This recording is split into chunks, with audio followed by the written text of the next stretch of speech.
Welcome to episode number 31 of Colorado TechCast. Hey everybody, Trapper here. Thanks for joining me on this episode of Colorado TechCast. Colorado TechCast is a weekly podcast where I interview CEOs and founders of Colorado-based technology startups. Join me each episode as I explore the Colorado technology community from the inside out. Brock Berry is the co-founder and CEO of Adcellerant. Under Brock's leadership, Adcellerant has become a nationally recognized, award-winning digital marketing and ad tech company, operating in 300 U.S. cities, 5 countries, and managing tens of thousands of local advertising campaigns every year. Brock was also a co-founder of Ad Taxi Networks and served as a board member for Data Dynamics, an email marketing company. Brock is the recipient of multiple industry awards, including being named Editor and Publisher's Top 25 Under 35, Gold Medal winner by the Globies, and most recently, the Colorado Technology Association recognized him with the Apex Award for CEO of the Year. In addition to Ad Taxi Networks, Mr. Berry was Vice President of National Digital Advertising for Digital First Media, the second largest publisher in the United States, and Director of Major Accounts at the Denver Post. Brock held various management positions at the Denver Post and Clarity Media Group, along with supporting sales roles at the Herald Times. Brock, thanks for joining me on the show today. Thanks, Trapper. Thanks for having me. I'm excited to be on the show. So Brock, what is Adcellerant and what do you guys do? Adcellerant is a tech-enabled services company focused on helping local marketers have access to Madison Avenue level digital marketing. We kind of call it making Madison Avenue level digital marketing available to Main Street businesses. What is Madison Avenue level marketing? Describe that to me.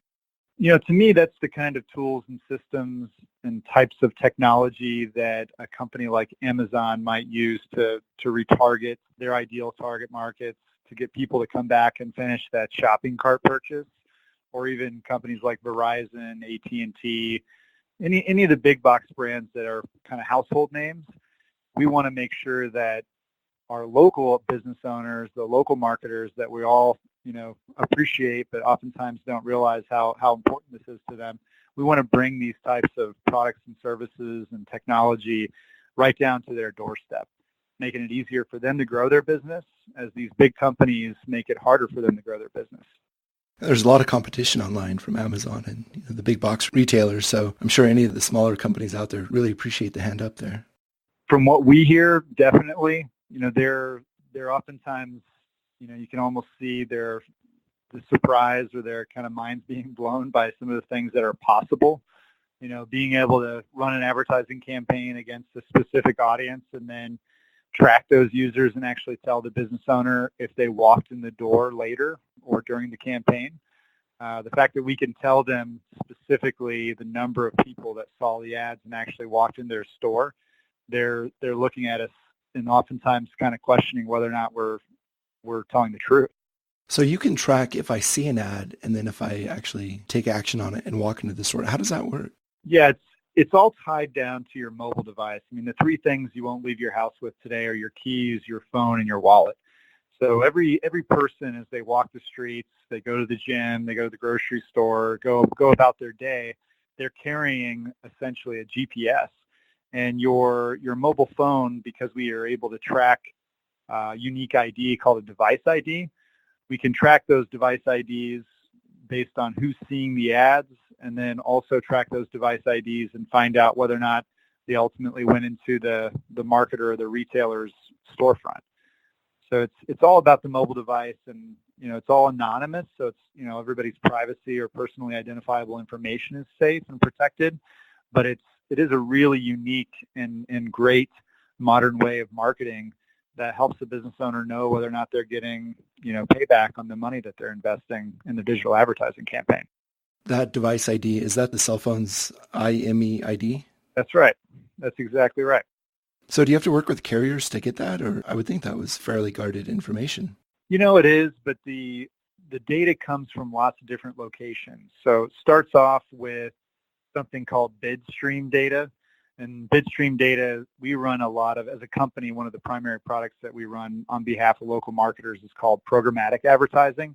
Those are just all the rectangles and squares that follow you around the internet when you're looking at your favorite news site or reading a blog or whatever it is that you're doing online.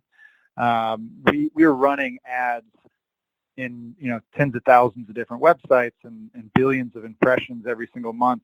And through those bids, we buy this stuff almost like an online auction. And as we go after and bid to buy an ad impression in front of Trapper, as an example, in front of you, we get data back from your device, if it's a mobile phone, that tells us more about who you are, what you've been doing, where you've been, so on and so forth. So that's part of it. And then the other thing is, it's I don't know about you, but I am an app geek. My phone is probably slower than it's supposed to be. I have hundreds of mobile apps running on it or on it at all times. And many of those apps are free apps. And the free apps are really not free. Those app developers, the people that own that app, are oftentimes reselling the data about you as a user to companies like us, so we can target you based on what you've been doing, where you've been, and so on and so forth. And when you accept those terms and conditions that nobody ever reads, that's essentially telling that app developer, okay, it's all right if we record your device ID. It's okay if we monitor your location. It's okay if we do, the following things, and then resell your data anonymously to, a company like Adcellerant, so they can use it to help marketers achieve their business objectives. So you're buying information that I've made available to the developers through these different applications. So it's not like you can track me as an individual. It's probably more like demographic-based data? It's demographic-based, but it's also, as you think about it, as a consumer, what you do every single day tells us a lot about who you are. So if you're the kind of person who, first thing in the morning runs to the gym and works out and then heads to work, we know something about you specifically, right? You're more likely to be health conscious. You might be more likely to buy organic foods. You might be more likely to be interested in, certain athletics or types of sporting gear. Those are the types of things we can learn just based on where you go. So you're right. It is somewhat, it's kind of intuition that's being applied, and as I like to say, you're kind of stereotyping people. And advertising is one of the only places it's socially acceptable to stereotype people based on what they're doing, where they go, and how they behave. There was a quote in, I think it was Up in the Air, George Clooney, where he was trying to direct his coworker how to get through the airport line the fastest. And he said, it's not stereotyping, it's just quicker, or something like that. But as somebody who's trying to get my product in front of my target customer, that's really valuable information. If I can drill in or just segment the market to the specific type of person that buys my product or I think would buy my product, it's got to be incredibly valuable as a purchaser of marketing material as well. On the flip side, that's a lot of power that you guys have at Adcellerant to deliver targeted results. It really is. And I think it goes way beyond that too. If meet with some furniture stores as an example, and I had one particular store owner tell us that 1 in 5 people that walk in the door will ultimately buy something, typically that same day, and their average purchase, the average order value is $1,500. So when they know that, and they know that we sent, 50 people there, they know the likely number of conversions that they had and the likely number of sales that they had. That way they can butt that right up against the money that they spent and immediately know if they're getting a good ROI. Beyond that, because your device has we're able to monitor your device's location essentially always. We also get to know where you live at because, if you go home, and I don't know about you, but when I get home, I take my phone and I plug it in next to my bed and I go about my night. And the fact is that with that, what we call dwell time, we're able to identify the latitude and longitude of where that phone spends the night at. And based on lat and long, we can match that back to an address. Now we have your address. We know a lot about you from a demographic perspective. And more importantly, if you're the furniture store, we can tell them the addresses of the people who have been visiting their store, and they can match that address information up against their actual store sales data and then tie exact sales information back to ad investment. So it's the type of marketing that's available today is really pretty incredible. I started in newspaper ad sales. I love newspapers, but it was really difficult to know whether or not it worked. They would say, hey, somebody carried the ad into the store today. Like, that's great news. That's certainly a conversion if you're selling a print ad. Digital marketing, you're held to a way higher standard, so we have to be able to get very specific about whether or not it's working. It's really powerful. It's also pretty spooky. It's a Minority Type Report. A few years ago, it was Target, I believe. I don't remember where I read it, but one of the news sites telling a story about how, a dad went into Target outraged and wanted to talk to the store manager and wanted to know why they were sending targeted mailings to his daughter, who was 16, for diapers, right? For car seats, for baby-related products, right? Have you heard this one? This is crazy. I have not. And it was because she had been in the store looking at certain products, or she was in the store and had bought certain products. And they knew through, machine learning or predictive analytics or whatever that people that buy this combination of items probably pregnant, right? Probably have a baby or have a baby on the way. So she got put into their marketing database as an expected mother. And the mailing showed up at her house. And that's how the dad learned he was going to be a grandpa.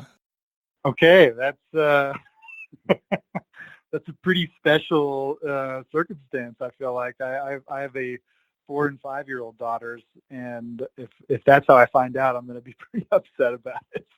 So you mentioned ad sales for newspaper. Take me back to how you got started in this industry. Like, what were you doing back then? Sure. When I was in college, I paid for my own school, and I needed to make money because, I don't know, in college, you surprisingly need money to buy food and, of course, go out and have fun with your friends. So I was fortunate enough to get a job at a newspaper when I lived in Bloomington, Indiana. And from there, most of the kids I went to school with, they seemed to know what they wanted to do. They wanted to be an analyst. They wanted to work at a financial company or an accountant or whatever.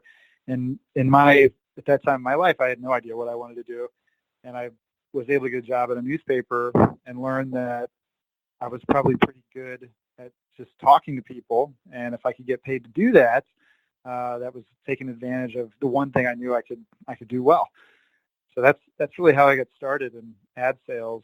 And from there, I moved to Denver. I worked for the Denver Post. I worked for Media News Group, which owns the paper, the Denver Post, and a bunch of other papers. Ultimately started for that company a business called Ad Taxi, which is a nice international now digital advertising agency solution, similar to Adcellerant, but a little bit different. And from there, I just identified this gap, really focused on these local marketers where, frankly, advertising agencies are not geared to be able to scale up or support local advertising like smaller marketers. And these smaller marketers have needs that are not being met because it's too expensive to support them. And we thought, hey, if we can just develop a platform and some automation and really get, smart about how we execute these things, we could solve a problem that really no one's been able to solve efficiently. And I think that's really been the key kind of core to our success over the last 5 years. So how does it actually work as me being a business owner trying to get real conversions? If I go to Adcellerant, what do I do? Today, Adcellerant supports local marketers in one of 3 ways. The most prominent one and the company name that you're most familiar with is Adcellerant. And Adcellerant has developed a technology platform called UI.marketing. And in UI.marketing, a marketer, an agency, or oftentimes we work with media companies who sell these products to their local advertisers. They are using UI.marketing, and inside that system, they can input basic information about the specific client or marketer. So it could be their website, maybe a couple of their competitors' websites, their trade area, that could be a city, county, state, DMA, zip codes, whatever makes the most sense for that particular company, and just a little bit of extra kind of information about who they are, or what they're trying to sell, or the service that they want to market. And with that, the application goes through using data from Think with Google, with the Trade Desk, which is our demand-side platform where we buy a lot of our programmatic inventory, and a bunch of other systems. And it does research based on the industry that the business owner comes from. It researches their website programmatically. It scrapes their website and looks for specific things about them. And ultimately, within about 30 seconds, it comes back and tells the marketer very specifically what they should buy to run a marketing campaign for their business. And that specific recommendation is based on the goal and objective of the marketer. So if they're trying to drive branding or awareness, it'll kick back a branding and awareness strategy. If it's a direct response strategy, which as a local business owner, that's oftentimes the goal. They don't have a lot of money just for branding their company. So it's a direct response campaign. It'll come back with a direct response recommendation. So from there, they can essentially scale it up or scale it down. Maybe the recommendation's bigger than they have a budget for, or maybe it's not big enough. And they can modify it and ultimately order it all through the same system. That's kind of one of the points of entry for working with Adcellerant. And oftentimes it's coming through a media company or an advertising agency, and sometimes direct. I wouldn't necessarily approach Adcellerant with it. I would approach an intermediary, like marketing organization. Today, most of that comes through a marketing organization, and that's focused on companies that are working with budgets that range between $500 and usually around $20,000 a month. And then on the less than $500 a month, that's a really underserved market. There are roughly 27 million small to medium-sized businesses as defined by the U.S. government in the United States. And for those, the preponderance of those, in the upper 90 percentage points are companies that would be spending less than $500 a month. So starting in January, we're actually releasing a new brand and a self-service portal where people can log in and use the same tools everybody else is using essentially, but manage that relationship on their own. And that business or that URL or brand is called Direct Hub. So that's coming out in the first quarter. And then for companies that spend more than $20,000 a month, but less than usually around $200,000 a month, that's when you start getting into your larger local regional advertising agencies. The company has an agency solution for those larger local marketers called Tech and Labs. And it's all built in the same technology platform, which allows us to do something that most people have not been able to do, at least do it efficiently and profitably. So that's kind of those are the three different entry points today for working with our team. So tell me a little bit about the team. You guys were founded in 2013, 2014? Yeah, November 2013. What was the team like back then? It was me and my two business partners, who one of them is my wife, and another one is a friend of mine that I've worked with for many years. And it was, team of three. And I would say none of us were working on it full time. We were all just trying to, keep all of our personal financial balls in the air while starting something separate. So what was the tipping point? When did you know that you were onto something and it was time to get serious? The first year, I think it's funny, there's so many, I think the expectation from anyone who's considering starting a business is that there's going to be some sort of aha moment, this entrepreneurial aha moment where you realize suddenly you have something that, no one else really has. And it's, it's supposed to be exciting and motivating and so on and so forth. And I'm here to tell you, I think 99% of the time that is not the case. It is truly going to be continuously challenging, and you're never really totally sure if you've got it. But for us, I think one of the tipping points, or the first tipping point, and that was from being, we were doing some moonlighting kind of consulting to pay bills, and going from doing that, which pays great, to doing something that essentially doesn't pay anything, was about a year into it. So November of 2014, when we secured a couple really large relationships with media companies that had a presence in 12 different markets between the two of them. And those 12 different markets represented, what we could expect, at least at the time. There was no guarantee, but we expected to generate potentially millions of dollars of revenue. And we thought, gosh, if we could do this, we might actually be able to pay ourselves. This would be interesting. And that was kind of a tipping point where we decided to eliminate taking on any projects that had anything to do with other than building the business. And that was a great time, really interesting. but it started that common entrepreneurial drought of not making any money. I think from roughly November 2014 to March of 2016, the three of us didn't take a paycheck, and those are the scariest moments of your life as an adult, especially at the time I had 2 kids. So I was really terrified pretty much every day, but that's, I feel like, to be expected. So it sounds like you bootstrapped the company from the ground up, right? We really did. That first year doing consulting between the three of us, we were able to put enough money into the business account to cash flow the growth that we started to see a year later.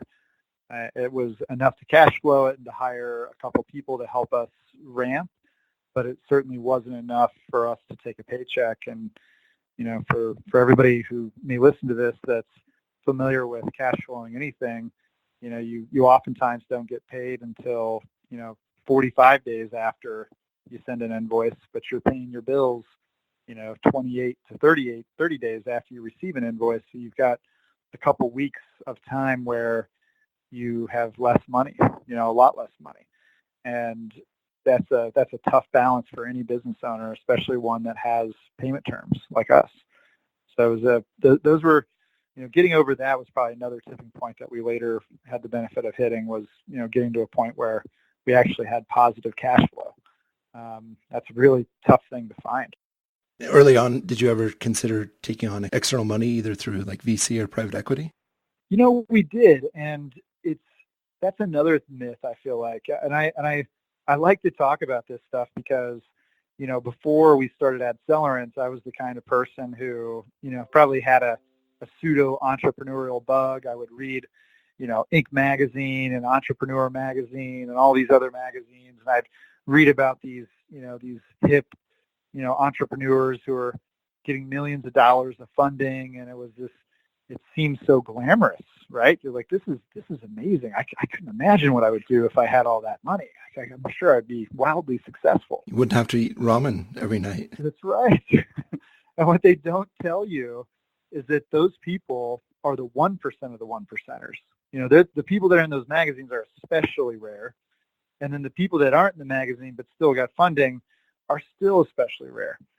And, getting that funding while running your business and making all the sacrifices that you're doing is very difficult. And then a lot of the sacrifices that you make if you ultimately take money are considerable, giving up a huge percentage of the equity of the business that you start, giving up a huge amount of decision-making power, which I think can be critical as you're trying to build a young, startup type company, being able to move things quickly and not cut through red tape to get to the right choice. Those things are all big considerations. So for us, we really didn't. We looked at it. We had many different conversations. Ultimately, the terms and what we were presented with were never really attractive. Certainly attractive enough to lose that kind of decision-making power and equity. And we kept on the far riskier side, I guess, personally. And, we sold our house. We took second mortgages. We sold our cars. We maxed out our credit cards. It was like we had funding. It was just, our entire life savings was the funding, but it worked out. So are you guys profitable today? Yes. Yeah. So we've been, effectively on an accrual basis, we've been profitable from day one. It's really that cash flow that's really, very difficult to achieve. And that's what funding oftentimes is one of the major uses for it, is purely just the cash flow growth. Because as you grow really rapidly, it's especially draining on cash, and you need cash to run your business. So we've always been profitable, but the difference is today versus the beginning is we're profitable to the point where we pay ourselves. We are, able to make strategic investments as a company. We're not, reliant on a bunch of, our second mortgage type thing. And, we're finally personally whole after all those major risks that we took. Probably feels really good. I'm sure the early days were pretty dark and bleak, but I'm sure It does. There's one day we were driving to see a client. It was my wife and I, business partner and I, Shelby, and we're driving to Albuquerque, New Mexico. We have our kids in the back, our grandma's in the back seat of the truck too, and I'm sitting in the passenger seat. She's driving, and we were supposed to receive our first paycheck, and it was critical timing because we had no money. We were really running on fumes personally, running on fumes as a business. This was like one of those moments where you're second guessing going on this trip and going, maybe I should get online and try to find a real job. And I get online and I go, hey, we didn't get paid today. And we look at each other like, that can't be right. And then we looked at the business bank account and there's no money in there either. And we called our accountant. She goes, oh yeah, you didn't have enough money to pay yourself. So I just, I held off. And we looked at each other and we're thinking, we have to spend a week in this city where we're going to make sales calls. We have no money to pay for anything. What are we going to do? And this is a big turning point for us. We actually went to this, we were working with this TV station in Albuquerque, and with their team, we sold like $250,000 worth of contracts in 7 days. And those 7 days were pivotal, because had we not done that, I don't think we could have gotten over the hump that we were on. And it was kind of a turning point for the business. And it was just, your ultimate motivator is peril, right? If you're staring into the abyss and you have no other choice but to win, it makes it a lot easier to win. You really had no choice at that point other than to come back with a paycheck, right? Exactly. It was fun in retrospect. It was very stressful at the moment, but today it's a fun thing to remember. Have you always wanted to be an entrepreneur, or did you see yourself as a CEO of a tech startup when you graduated from college? I definitely didn't see that. My dad's dad, my grandpa, was an entrepreneur. He had a lot of different businesses. Most of them didn't make it. He had a sporting goods company that failed. He had a product company tied to sporting goods that had succeeded and failed. And before he passed away, a publishing company that he started, very niche type deal. And I think, as I think back about it now, I remember looking up to him thinking, wow, what a cool guy this guy is, right? My grandpa's really interesting. He's done these crazy, amazing things, and he's failed miserably and he's succeeded wildly. I'd love to have a good similar story one day in my life. And it wasn't really until 3 or 4 years into Adcellerant that I thought about those times in my life. So maybe if there was a motivator, it was unconscious or subconscious, maybe is the way to think of it. But when I graduated from college, I was just hoping to be able to pay for my student loans. So is your background technical, or sounds like a fairly complex platform that you've engineered. How did you go about putting it together or assembling the team to build it? That's a great question. I'm not a technical expert from an engineering perspective, maybe more of a product marketing and sales expert. When we first started the company, we had like an idea of how it would work, what it would look like, the functionalities and features that we needed built into it, and the ultimate efficiencies that needed to be created. And we had the benefit of when we ran the ad taxi business, all three of the founders worked together at ad taxi at some point or another. And we scaled that business from really $1 million in the first year to the year that when I left, we were running close to $100 million. And that all happened in 3 years. So the growth trajectory of that business was insane. And we learned a lot going through that. We also learned what we didn't have. So we had a really good idea of what we needed to make the business very successful, but no technical understanding of how to do it correctly. So I think, one day Shelby was in a coffee shop. I was waiting outside and we were just going to drive to work. And she ran into these two guys in the coffee shop, and they were talking about building something. And she goes, "Are you guys engineers?" And they're like, "Yeah. Why do you ask?" And she says, "Well, I need you guys to build something for me." And they looked at her in this kind of like, hey, young lady, software engineering costs a lot of money, And they kind of talked down to her, and she laughed. She goes, "I'll pay for it. It's going to be fine. You guys need to come to our office."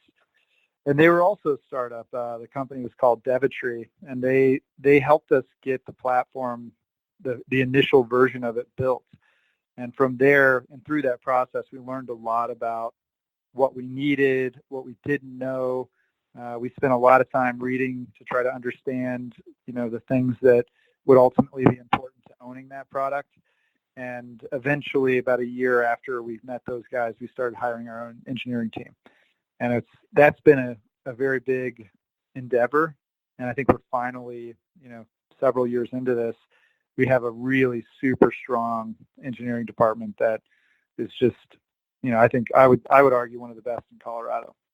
That's really cool. From coffee shop, from approaching a couple guys in the coffee shop, overhearing their conversation about coding or whatever, to hitting them up and getting the initial platform off the ground is pretty remarkable. I genuinely believe that there are things happening around you at all times, and a lot of them are designed to help you get to where you want to go, but you just have to be conscious enough about what's happening in the moment to recognize it. And if you are, you'll capture those opportunities. If you are not, you're going to miss them. So how did you scale the team from there? You've got the 3 co-founders, you've got a fledgling engineering team. How do you scale it from that to 41 employees today? I think it was our really strong fundamental operational background and just sort of street smart sales skills that helped us do it. So on the operational side, this is the boring stuff of the business, but it's so fundamentally important to success, was just really understanding what are the different human tipping points. We'd start off with anything that would ultimately be engineered with a human process. So you would scale something called just a specific activity until you'd find out what's the breaking point for a person doing this without any automation. As you would identify those break points, and you knew what that person cost and the investments that you're making there in people, you would start to make decisions about, okay, well, this is where we're going to put engineering efforts first, based on the amount of people time that you could save. So it's really just a lot of monitoring and measurement of the human process, building the technical process behind that. And we always say, one of our co-founders, John Chamberlain, always says, the human process precedes the technical solution. So if we can create a really strong human process, we can create a really strong technology to back it up. So that's kind of the fundamental, hypothesis or model that has to be applied to everything. And then from there, yes, we just essentially applied it to everything. And we know exactly how much each person on the team is able to do in their specific role. We monitor things like utilization, and we know at certain utilization percentages, and that's utilization of their time or their potential capacity, we start to look at triggering a new team member. And it's just a really strong fundamental understanding of operations, workflow, and how people's time are spent and how you back that up with technology that's helped us be successful. I think that's key, the process perspective, because so many people try to solve problems with software, problems with technology. It's really not the silver bullet that they're looking for. If you have a good understanding of your process and you know the breakpoints, as you mentioned, or the metrics to look for, that's the time that you should apply the technology to not solve the problem, but to assist in automation or resolution or whatever you're trying to get at. So I think that's really good advice for somebody starting up a software company today. I think you're right. I can't say enough. It really is critically important that before you start building something, you have thought about what it is that's actually fixing, or how it's solving a problem, or the amount of pressure that it's relieving specifically to that particular task or effort. When we look at things like order automation, if we weren't automating some of that work, the average people time to do it manually is an hour. But if we can automate that, we just saved an hour. And if we're receiving, 50 new orders a day, and before it took an hour per order to set them up, we just saved 50 hours a day of people time. I mean, that is something worth building something for, right? And you need to know that. So how involved are you guys in the local Colorado tech scene? I mean, it's no secret that, Colorado and Denver, a thriving tech hub right now. Have you had any trouble finding the talent that you're looking for? We haven't, kind of unpacking that. On the talent side, when we first started hiring engineers, we did have a challenge finding people because we didn't know what we were looking for. Now that we have a strong team and a better, more, I guess maybe notorious is probably not the right word, but just more brand awareness in the city, I think our recruitment efforts are really easy. We post a job and within 24 hours we're receiving resumes. And that's awesome. I mean, that's a major problem to solve in and of itself. So I think on the recruitment side, in the beginning, very difficult. Today, very easy by comparison. And then on the involvement in the technology scene in Colorado, we've tried real hard to involve ourselves, and we continue to do that. And I think we could be a lot better at it. The last few years we've been involved in Startup Week. 2 years ago, we put in a lot of content and hosted several sessions, and it was really interesting and just a great way to meet people and network. This year we really just participated in the startup games and whatnot, which was also a lot of fun. But I think the thing that's easy to do and makes that question difficult, it's easy to put your head down and just focus on the mission, the goal. It's difficult to pull up long enough to identify the right ways to be involved. And I think we try real hard. I'm sure we could do better. I'd love any of your suggestions on that, because I think it's something that at least our engineering team especially, I mean, they're looking at hosting events at our building now. We just moved into a new space in June, and we have a giant kind of theater space within the building, and we're going to start hosting like a bunch of different dev type events here. But yeah, it's a great scene. People just don't even know it. I feel like it's evolving really rapidly. So one of the reasons I started this podcast is just to kind of peel back the layers of the onion, right? I mean, as you mentioned, there's so much going on in the scene right now. But unless you're involved in the day-to-day, startup machinations, or involved in Denver Startup Week, which was last week as we were recording this, it's hard to find out who's doing what and how you can get involved. I think the Colorado Technology Association has done a lot to, advance the mission of technology at the government level. But there definitely seems to be a gap at the smaller level of building awareness of companies such as Adcellerant or, a number of the startups that I've hosted on the show. But I think that the involvement and the building of that community is extremely important, and probably is the differentiating factor from taking Denver from what we are now to something on the scale of Silicon Valley, where you just have, just institutional connections and networks and support systems to not just help one company succeed, but help just foster growth in the entire area. I think community involvement is really important, and it's cool to hear that you guys are, expanding and that you're taking part in Denver Startup Week and things like that. So any takeaways from the conference last week? I think the team had a great time attending a lot of the sessions. So we have several, as you can imagine, I guess, based on even the different brands that we have.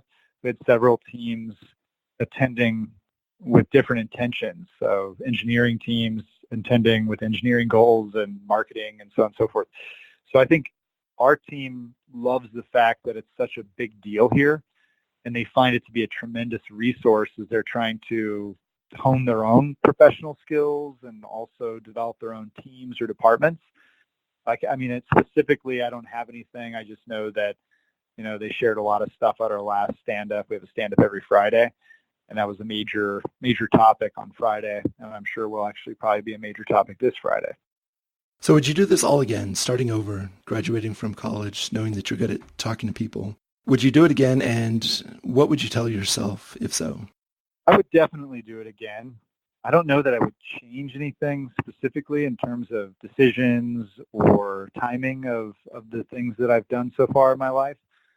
The biggest advice I would give myself today, and anyone for that matter who may be going through similar experiences in their life, is to try to slow down enough and enjoy it, because as we kind of laughed about the Albuquerque trip, I think I just was maxed out, stressed that entire week and probably didn't enjoy it that much. And today I could look back on it fondly as a positive part of this experience, but at the time I didn't really enjoy it. And I probably should have. It was an important trip. I met a lot of great people. It was a fundamentally important part of the history of this business. but a lot of times you're so caught up in the moment that you can't really enjoy what's happening around you. And I would tell myself to slow down just a little bit and try to enjoy everything, even when it's stressful, because it's all going to work out. No matter what happens, it's all going to work out. It's really good advice. So do you have any resources that you would like to pass along to our listeners, whether it's books, apps, anything like that? Sure. I think on the book side, I absolutely love 0 to 1. It's a book by Peter Thiel, who was an original investor in PayPal and Facebook and LinkedIn and a bunch of other businesses. And he's got a very specific way of looking at entrepreneurial ideas. And if anything, it's a very motivational book to read. And at most, it can help you evolve the way you're thinking about your business model or the way you're looking at investing your time or how you're going to put towards the future and help you make it better. I think his book is pretty amazing. From a resource perspective, I really love locally the Small Business Association, and there's a lot of great people over there. So I think in the beginning of Adcellerant, I went over there and had to read my financial projections and my P&L and all the other sort of things that I was not really an expert at. And I met with a CFO or a former CFO that was donating time there, and he walked me through it and told me where I had forgotten something or missed something and added, and it was just a great resource as a startup company. So it's just a few things that I did I thought were helpful along the way. Those organizations don't get enough credit, I don't think. You're the first person that I've talked to that has mentioned that. Startups are more focused on the online communities, I think, but the small business associations, they've been there a long time. They've got deep connections and they've got a vast pool of resources that they can tap into. So it's really good to hear that you used them. Yeah, they're generous with it. I didn't have any, it didn't take me very long to set up that meeting, and they were happy to do it. And the guy offered to meet again, and it was, they're generous with those resources. And those resources, if you're not getting it from the SBA, you're going to spend a lot more money on it than if you just go down there and take the time to introduce yourself and set up the schedule and so on and so forth. So I highly recommend it. Yeah. Another good one is SCORE. I think it's the Senior Corps of Retired Executives. They may be a branch of the SBA. I've been there a number of times, and you book, I think it was 45 minutes, 30, 45 minutes of their time. You tell them the industry that you're in or that you're looking to explore, and they match you up with somebody out of their database. Free consulting, basically, strategic consulting. So throw a link in the show notes to both of those organizations because I don't think they're tapped as much as they could be, and they're incredibly valuable resources to have as an entrepreneur. Yeah, another one we did with the SBA that was kind of fun and we did it mostly just to learn how to pitch, like more financial investor pitching. We did a thing they called Trout Tank, and I'm sure they still do it because I think it's the year we did it was the first year they did it. Yeah, it's obviously a Shark Tank takeoff. Yeah. And but yeah, they get a lot of really smart people in there, folks from Rocky Mountain Venture Club, different angel investors, and these people are people who really do spend time vetting business models and deal structures and improving and otherwise investigating deals. And you sit in front of them and you pitch, and they give you a model to pitch from. They teach you how to pitch. They give you sample presentations. It's if you're trying to figure that out, because most people don't know how that works. I certainly didn't. We learned a ton from that. We haven't totally used it yet, but it's still something I look back on, and I'm very happy that we took the time to do it. Yeah, I'll see if they're still around, and if so, I'll put a link in the show notes there as well. So Brock, how can people find more information about Adcellerant? I know that you told us the different entry points, but as somebody buying marketing material, what's the best way for them to get started? I would suggest anyone, the easiest way to get to one of the 3 different channels is just to go to the adcellerant.com website. And there's a request more information form there. Fill that out or send us an email from that site, and we'd love to touch base with you. This is a mission we're really passionate about. We are rigid on the ultimate goal of bringing those Madison Avenue level marketing solutions down to Main Street businesses. We're flexible on how we get there. So I'm excited about where we've been and what we're doing, and would love to talk to anybody who needs help. You guys are definitely up to some cool things. A little spooky, a little Minority Report. Extremely valuable as somebody trying to get eyeballs and trying to get conversions, being able to use technology like yours to really invest your dollars wisely. So I'm sure you guys will do great things in the future. Thanks, Trapper. I really appreciate being on the show today and would be happy to come back if you ever have time. Thanks for listening to this episode of Colorado TechCast. Visit our website at coloradotechcast.com for episode show notes with links to all the great resources we've talked about in this episode. While you're there, click the subscribe button in iTunes so you'll never miss a new episode. I'm Trapper Little, and I'll talk to you again on the next episode of Colorado TechCast.